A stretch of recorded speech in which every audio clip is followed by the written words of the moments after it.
A new ruling late today could mean the end of a lot of free health care screenings after a federal judge in Texas struck down part of Obamacare that required those kinds of screenings. We're talking about mammograms for breast cancer for women between the ages of 50 and 74, screenings for colon, cervical, and lung cancer, screenings for some STDs and for type 2 diabetes, and for drugs that prevent HIV infection in high-risk populations. It's that last bullet point there, that last part, drugs to prevent HIV.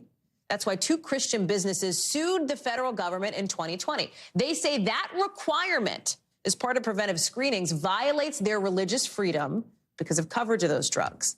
The Biden administration will probably appeal, but this ruling goes into effect immediately and could threaten the access to basic, affordable primary care for millions of working-class Americans. Mike Memoli is joining us now. Mike, any reaction from the White House here? Any clues to how this is going to go, given the history of this particular judge who has ruled against the Affordable Care Act before?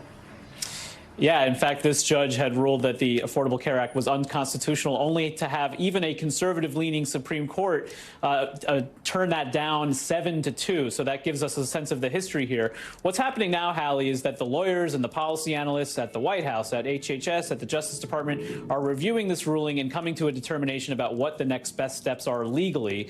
Politically, of course, we've seen the White House already come back swinging, really seeing this as part of a larger pattern of Republican attacks on what was President Obama's signature law, one that Vice President Biden, now President Biden, had no small part in helping see through to the finish line. We heard that from Karine Jean-Pierre at the podium today. Let's take a listen.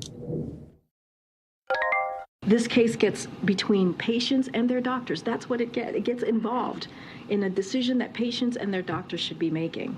It's yet another attack on the ability of Americans to make their own health care choices.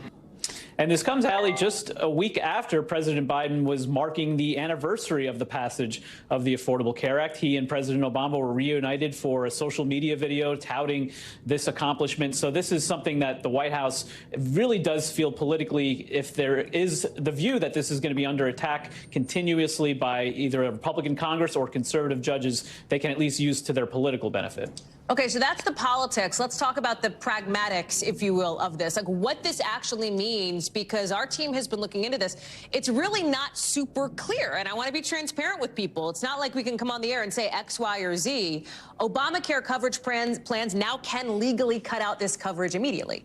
It doesn't mean they're definitely going to, though, right? Yeah, that's right, Hallie. I've been reading everything I can to try to cut through what this means. And part of this has to do with just the nature of health insurance in this country. Yes, millions of Americans do now get health coverage through the so-called Obamacare exchanges or through the expansion of Medicaid in many states, 40 states. North Carolina just joined that list this week.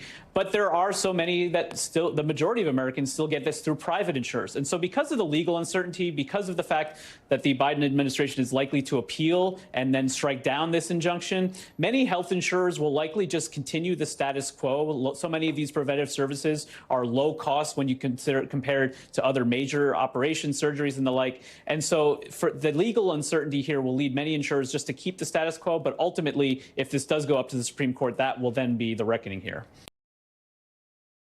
Thanks for watching our YouTube channel. Follow today's top stories and breaking news by downloading the NBC News app.